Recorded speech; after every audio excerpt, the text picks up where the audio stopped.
Camilla Richards stood frozen in the security office of Meridian Grand Hotel, her trembling fingers gripping the edge of the marble desk as she stared at the monitor wall before her. 12 screens. 12 different angles. All showing the same devastating truth. On screen 3, her husband Adas handed her Toyota Camry keys to the valet, his arm wrapped possessively around a woman in a tight red dress. On screen 7, that same woman, young, beautiful, dripping in designer bags, pressed her glossy lips against Adas's mouth at the reception desk. On screen 9, Adas signed the penthouse reservation form with a flourish, grinning like a man who'd won the lottery. The date stamp blinked in the corner, today. 6:47 p.m. The location made Camilla's stomach turn.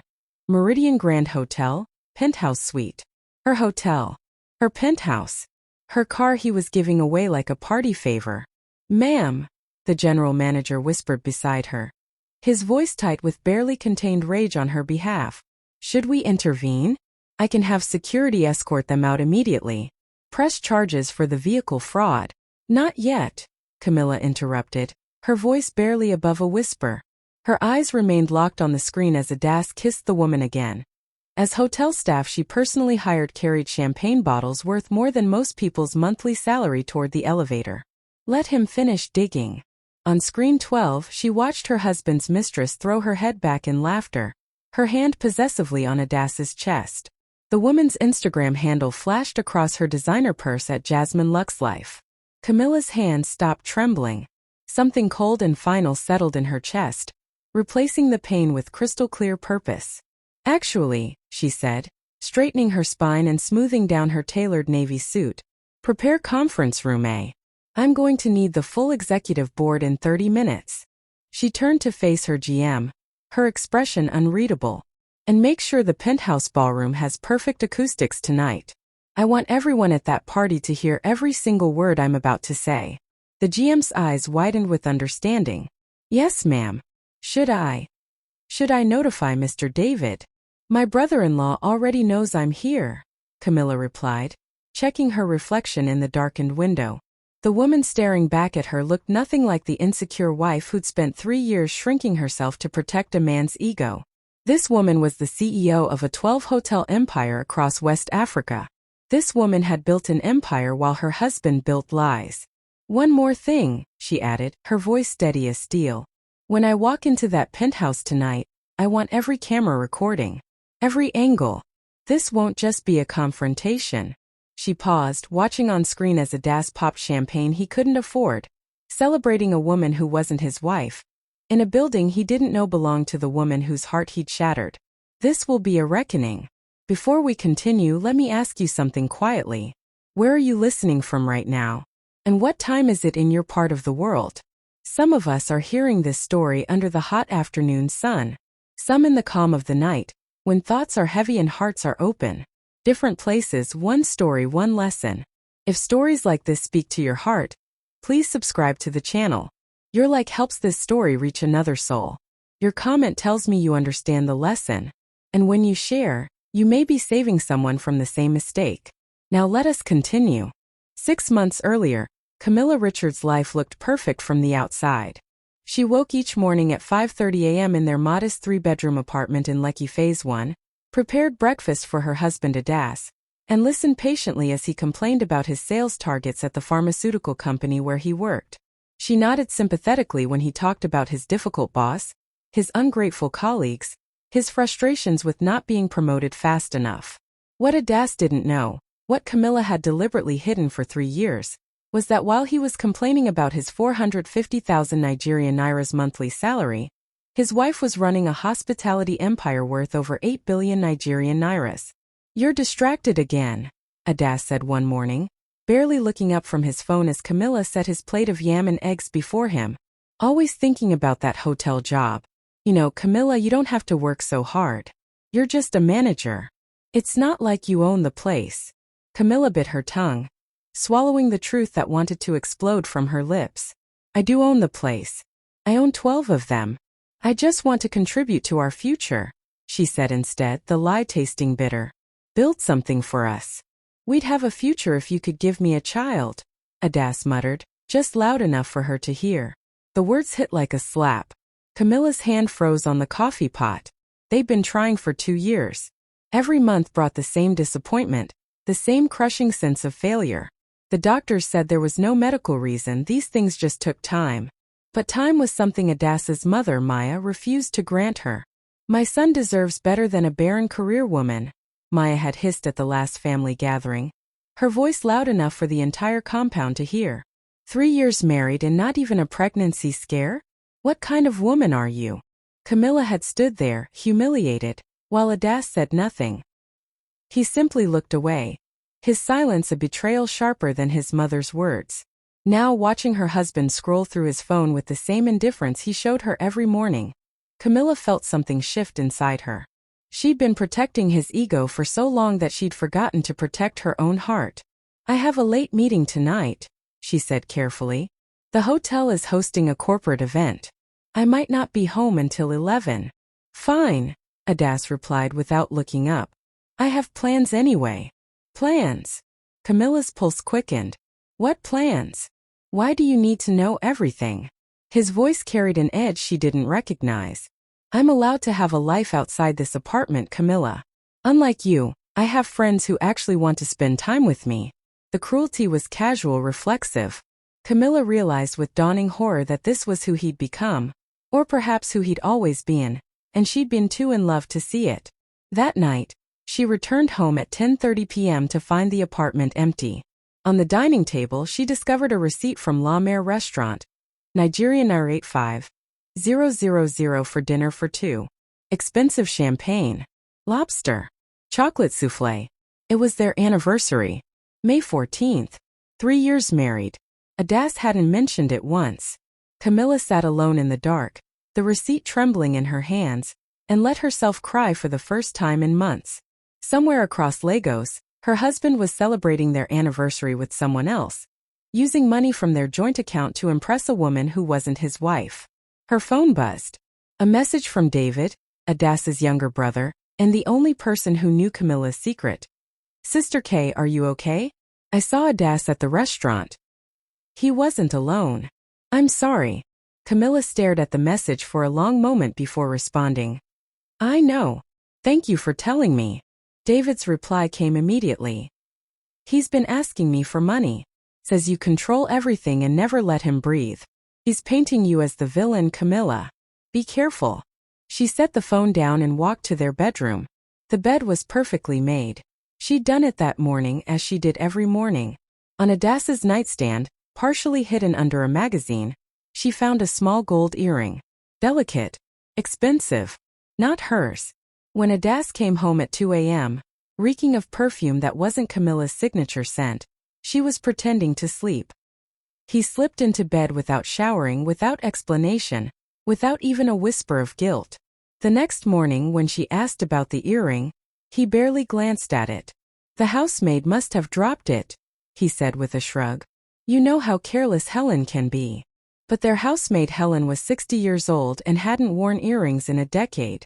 The lie was so transparent, so insultingly careless, that Camilla finally understood. Adas didn't even respect her enough to lie convincingly. She smiled pleasantly, kissed his cheek, and went to work at the hotel empire he didn't know she owned. That afternoon, sitting in her CEO office on the 20th floor of Meridian Grand Hotel, Camilla made a decision. She would stop protecting Adas's ego. She would stop shrinking herself. She would watch, wait, and document every betrayal. Because women like her, women who built empires while men built excuses, didn't just survive betrayal. They weaponized it. And when the moment came when Adas's lies finally collapsed under their own weight, Camilla Richard would be standing in the ruins, holding all the power he never knew she had. The only question was, how far would he go before he destroyed himself completely? She wouldn't have to wait long to find out. 3 months passed, and Camilla Richard became a ghost in her own marriage. Adas stopped coming home before midnight. He stopped touching her entirely. No casual kisses, no accidental brushes in the hallway. He moved through their apartment like she was furniture, present but irrelevant. "Working late again?" Camilla would ask when he stumbled in at 1 a.m. "Big client presentation," he'd mutter without meeting her eyes. The lies multiplied like weeds, choking whatever remained of their marriage. Meanwhile, Maya escalated her campaign of cruelty. At Sunday family dinners in the Richard compound, she performed her humiliation ritual with an audience of relatives who pretended not to notice. "Camilla, dear," Maya announced loudly one Sunday, her voice dripping with false concern. "I've found a wonderful herbalist in Ibadan who specializes in opening closed wombs. Very expensive, but I suppose that's not a problem for a woman with such an impressive hotel manager salary." The emphasis on manager was deliberate. Maya thought Camilla earned maybe 300,000 Nigerian nairas monthly. The idea that her daughter-in-law controlled a 8 billion Nigerian nairas empire would have given the woman a stroke. Camilla smiled serenely. "Thank you, Mama. I'll consider it." "Consider it quickly," Maya snapped. "My son needs children. A woman who cannot give her husband a child is like a tree that produces no fruit, good only for firewood." The room fell silent. Even Adash shifted uncomfortably, though he said nothing. Never defended her. Never once told his mother to stop. Camilla excused herself before anyone could see her hands shaking. Outside, David waited by his car, his expression grim. Without a word, he handed her his phone. Instagram. The account at Jasmine Lux Life. Camilla scrolled through a curated fantasy, designer bags, champagne brunches, expensive restaurants. Every location was somewhere she'd mentioned wanting to try. Places Adass said were too expensive. But here was Jasmine Cole, a 27-year-old influencer, living the life Adass claimed they couldn't afford. "Look at the dates," David said quietly. 3 months of posts. "And look," he swiped to a photo. Jasmine, dripping in gold jewelry, captioned, "When he treats you right." In the background, a man's hand wearing the watch Camilla had bought Adass for his birthday. "Check your bank statements," David warned. That night, Camilla reviewed their accounts with forensic precision. 2.5 million Nigerian nairas withdrawn over 3 months. Her money, funding his betrayal. The breaking point came 2 weeks later when she discovered her mother's gold bracelet missing. "I sold it," Adass said with a shrug when she confronted him. "Needed capital for an investment. Got 400,000 Nigerian nairas for it. That bracelet was my mother's. My grandmother's. It wasn't yours to sell. We're married, Camilla. What's yours is mine. Or have you forgotten while playing hotel manager?" Something inside her snapped. "You make me feel like nothing." Adass exploded. "Every day with you is a reminder that I'm not enough." "Then leave," Camilla whispered, tears streaming. "Maybe I will. Maybe I'll find someone who makes me feel like a man instead of a failure." He stormed out. Didn't come home for 3 days. That week, Camilla's assistant forwarded a reservation confirmation. Adass Richard. Penthouse suite at Meridian Grand Hotel. Multiple weekends. Payment declined. Her husband had been bringing his mistress to Camilla's hotel, to the penthouse she'd designed personally. Camilla sat in her office, looking out over Lagos, and felt perfect clarity settle in. Let him finish his performance. Let him climb as high as his delusions would take him. Because the fall was going to destroy him completely. The anonymous message arrived at 2:47 p.m. on a Tuesday. Camilla was in a board meeting when her phone buzzed. 6 photos. Each one a knife to the heart. Adass and Jasmine at a jewelry store. At a car dealership. At restaurants. And the final photo. Adass kissing Jasmine in front of Meridian Grand Hotel. Camilla's Toyota Camry visible in the background. The message read, "Thought you should know what your husband does while you're working." Camilla called David immediately. "Pull up the Meridian booking system. Look for Adass Richard in the next 72 hours. Keyboard clicks, then David's sharp inhale. He's booked the penthouse for Friday. The occasion? Jasmine's 27th birthday celebration. Full ballroom, catering for 40 guests, live band. Total 2.3 million Nigerian nairas. How's he paying? Credit card declined. He put down your car as collateral deposit. Said he'd pay cash on the day." Camilla closed her eyes.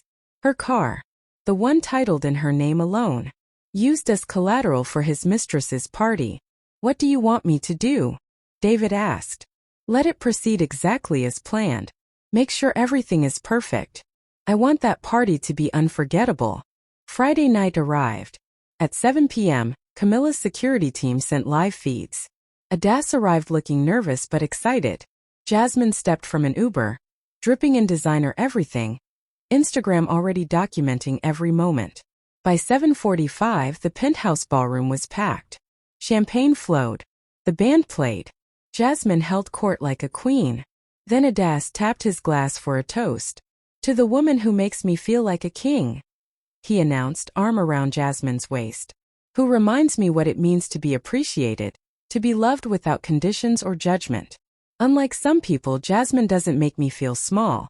She sees me and loves me anyway." The crowd applauded. Phones recorded everything. Camilla stood, smoothed her black suit, and headed for the elevator. She pushed open the ballroom doors. The music faltered. Conversations died.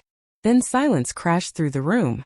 Adas stood frozen at the microphone, his face draining of color. "Grace," he stammered. "What are you doing here?" Camilla walked forward, the crowd parting. She stopped 5 feet from her husband and smiled. "I work here," she said simply. Then she addressed the room, her voice carrying with perfect clarity. "Good evening, everyone. My name is Camilla Richard, and I'm the CEO and founder of Meridian Hotels Group. This hotel, along with 11 others across West Africa, belongs to me." Gasps rippled through the crowd. Adas's mouth opened and closed like a drowning fish. "Now, I'm sure you're wondering why the CEO would crash a birthday party. Let me explain." She turned to Adas. "Hello, husband." "Husband?"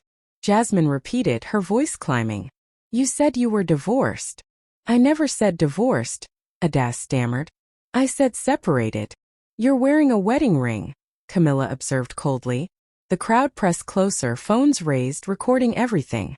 "Camilla, please," Adas whispered, reaching for her. "Can we talk privately?" "Not the place." Camilla's laugh was surgical. "This is my place. My hotel. My penthouse. My ballroom filled with strangers to celebrate your mistress using money you stole from me." The doors burst open. Maya swept in, Chief Emmanuel and David behind her. "What lies are you spreading about my son?" Maya shrieked. "No lies, Mama. Just truth." Camilla's voice was steel. "Your son has been having an affair. He's stolen 2.5 million Nigerian nairas. He sold my mother's bracelet. And tonight, he used my car as collateral to fund this party in my hotel." Chief Emmanuel's face darkened. "Is this true, Adas?" The reckoning had begun. The silence in the ballroom was absolute. Camilla pulled documents from her briefcase. "This is our prenuptial agreement. Every asset I owned before marriage remains solely mine, including the 2.3 million Nigerian nairas you've charged tonight, including the car you fraudulently offered as collateral. I was going to pay it back." Adas's voice cracked. "Pay it back." Camilla's voice rose. "You sold my dead mother's bracelet for 400,000 Nigerian nairas but found 2.3 million Nigerian nairas to throw a party for your mistress?" A woman in the crowd gasped. The phones kept recording. "Your Instagram has 17 posts featuring my husband," Camilla said to Jasmine without looking at her. "Don't insult my intelligence by pretending ignorance." Jasmine's face flushed crimson. Her friends edged toward the exit. "Your hotel." Maya laughed mockingly. "You're delusional. You're just a manager." "She owns 12 hotels, Maya." Chief Emmanuel interrupted quietly, showing his wife the corporate registry on David's tablet. Meridian Hotels Group. 8 billion Nigerian nairas in assets. Camilla Richard, CEO and founder. Maya's face went pale. "You lied to us?" "To my son." Maya snatched the tablet. "I protected your son's ego," Camilla corrected. "I never lied about my work. I just didn't advertise my position because Adas felt emasculated by my success. So I became smaller. Quieter." She turned to Adas, her voice finally breaking. "I would have given you everything. The truth. The business. A partnership. I just wanted you to love me first." "Camilla, I'm sorry," Adas sobbed. "I was stupid, insecure." Camilla pulled out another document. "Divorce papers. Already filed. I'm also suing you for 8.5 million Nigerian nairas. Tonight's party, the stolen money, my mother's bracelet, fraud and legal fees." 8 million. Adas whispered. "I can't pay. Then I press criminal charges. You have 30 days." You can't do this to my son. Maya lunged forward. Chief Emmanuel caught her arm. Your son did this to himself. And you enabled him, Maya. You were here tonight. You knew about this woman. I was protecting our family. Maya shrieked. The slap echoed through the ballroom. Chief Emmanuel had struck his wife for the first time in 42 years of marriage. Never speak about Camilla's fertility again, he said, voice shaking with rage. Never speak about her career. What Adas did, what you helped him do, is unforgivable. He turned to Camilla, eyes wet. I'm sorry, my daughter. I didn't know. This isn't your fault, Papa, Camilla said softly. She looked around the ballroom one final time. At the shocked faces. At Jasmine, who'd disappeared. At Maya holding her face in stunned silence. At Adas, broken and sobbing. Enjoy the champagne, Camilla said. It's already paid for. Behind her, Adas called out. Camilla, please. I love you. She stopped at the doorway, turned back. No, Adas. You loved what I made you feel. But you never loved me enough to be faithful, honest, or the man I needed. I can change. Give me another chance. Some mistakes don't deserve second chances. Some betrayals are unforgivable. She walked out, leaving behind the wreckage of a marriage built on lies. The doors closed with a soft, final click. And Camilla Richard felt something she hadn't felt in 3 years, free.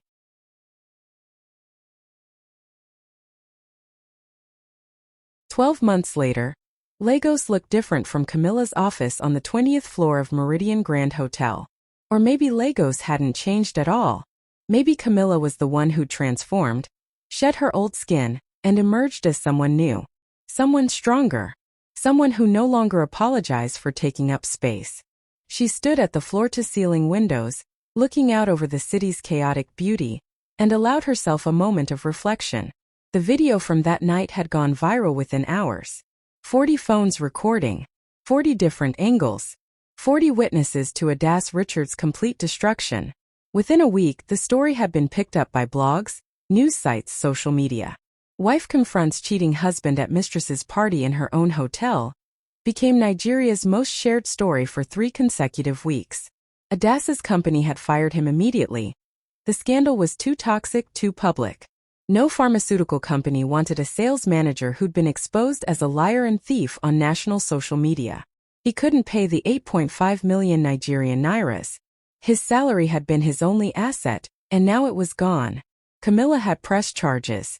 The fraud case took 3 months to process.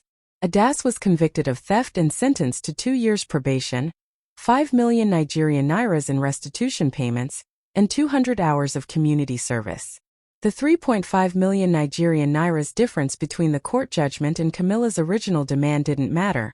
Adas didn't have 5 million Nigerian nairas either. His assets were seized. His car. His savings. The luxury watch Camilla had bought him, now sold at auction. Everything went toward the debt he owed his ex-wife. He now lived in a cramped one-bedroom apartment in Ojulegba, working as a sales clerk at a small pharmacy, making 180,000 Nigerian nairas monthly. Half of it went to Camilla as restitution payments. The other half barely covered rent and food. David had shown Camilla recent photos. Adas looked 20 years older, gaunt, hollow-eyed, wearing the kind of exhaustion that comes from realizing you've destroyed your entire life for absolutely nothing. He sent letters. Every week. Sometimes twice a week. Camilla never opened them. Her assistant collected them in a box in storage. Evidence if he ever tried to claim she'd forgiven him or they'd reconciled. Jasmine had disappeared from social media within 24 hours of the confrontation. Her Instagram went private, then deleted entirely. The influencer who'd built her entire brand on luxury lifestyle couldn't survive the exposure as a homewrecker who'd been deceived by a married man pretending to have money. Last David heard, she was dating a politician in Abuja, her face carefully cropped out of photos, trying to rebuild her image away from Lagos's judgmental gaze. Maya had faced her own reckoning. Chief Emmanuel had demanded the full truth about her involvement. When Maya finally confessed that she'd known about Jasmine for months, had encouraged Adas to find a woman who could give him children, had actively helped him hide the affair, the chief had made a decision that shocked the entire Richard family.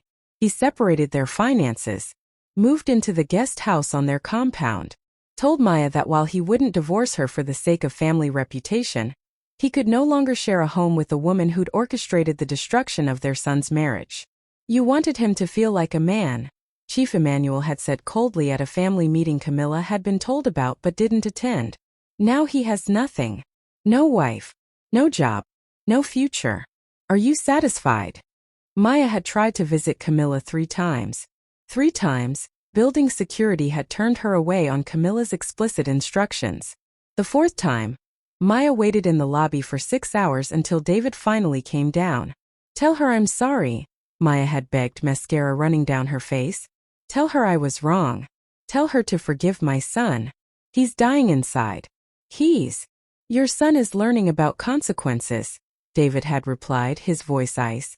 Something you should have taught him years ago instead of making him believe the world owed him everything. Now, standing in her office, Camilla felt her phone buzz. A message from David. Board meeting in 10.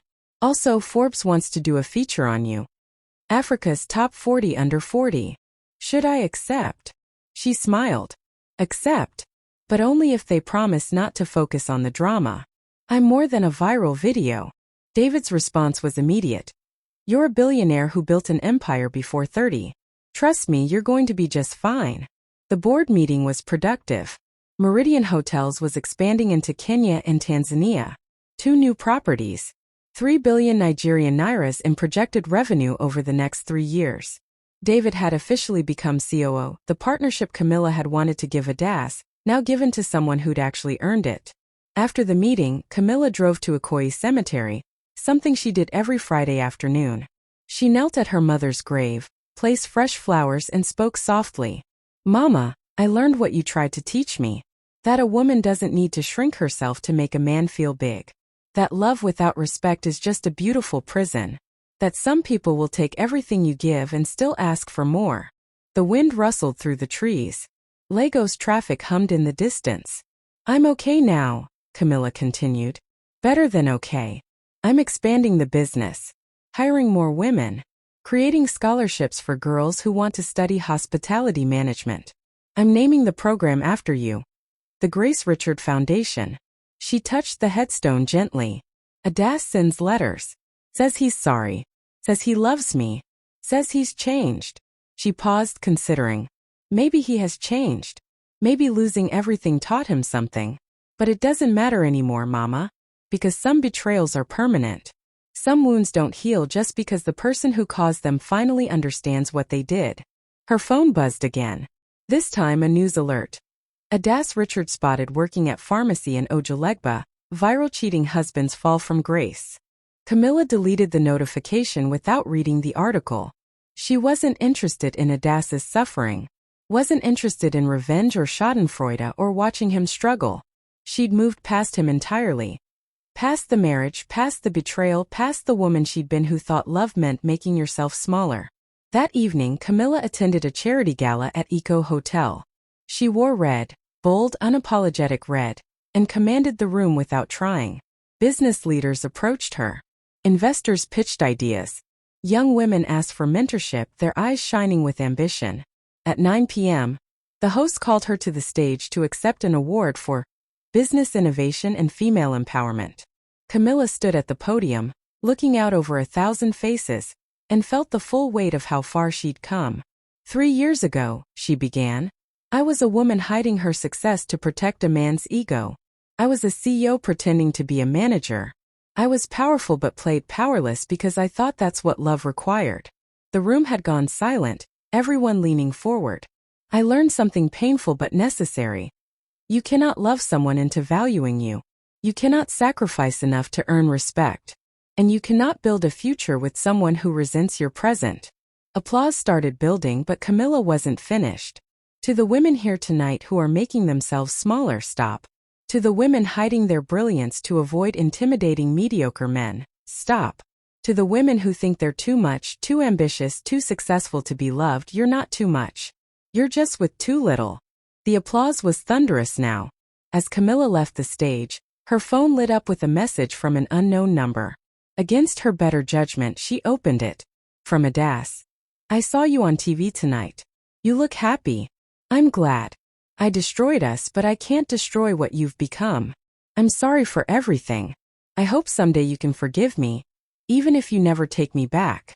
You deserved so much better than I gave you. Camilla stared at the message for a long moment. Then she typed a response. I forgive you, Adas. Not because you've earned it, but because I refuse to carry hatred. But forgiveness doesn't mean reconciliation. It means I'm choosing peace over pain. I hope you find healing, but you'll find it without me. Be well. She blocked the number before he could respond. That night, back in her penthouse apartment in Ikoyi, a space she decorated entirely for herself, filled with art she loved and colors that made her happy, Camilla poured a glass of wine and stood on her balcony. Legos sprawled below her, millions of lights representing millions of lives, each person fighting their own battles, making their own choices, living with their own consequences. Somewhere in Ojulegba, Adas was probably lying awake in his small apartment, haunted by everything he'd lost. Somewhere in Abuja, Jasmine was probably curating another fake life, chasing another man with money she hadn't earned. Somewhere in Surulere, Maya was probably still convinced she'd done nothing wrong, that Camilla was the villain for refusing to forgive and forget. But here, in this moment, Camilla Richard was free. Free from the weight of a toxic marriage. Free from the burden of making herself small. Free from the prison of other people's expectations. She raised her glass to the Lagos skyline and whispered, to new beginnings. To hard lessons. To the woman I became when I stopped apologizing for being exactly who I am. The city lights twinkled in response, and somewhere in the distance, a new day was already beginning. Thank you for staying with me to the end. Comment your thoughts on the betrayal, and tell me where you are watching from. Don't forget to like, subscribe, and turn on notifications for more gripping stories like this. What do you think happens next? Comment below.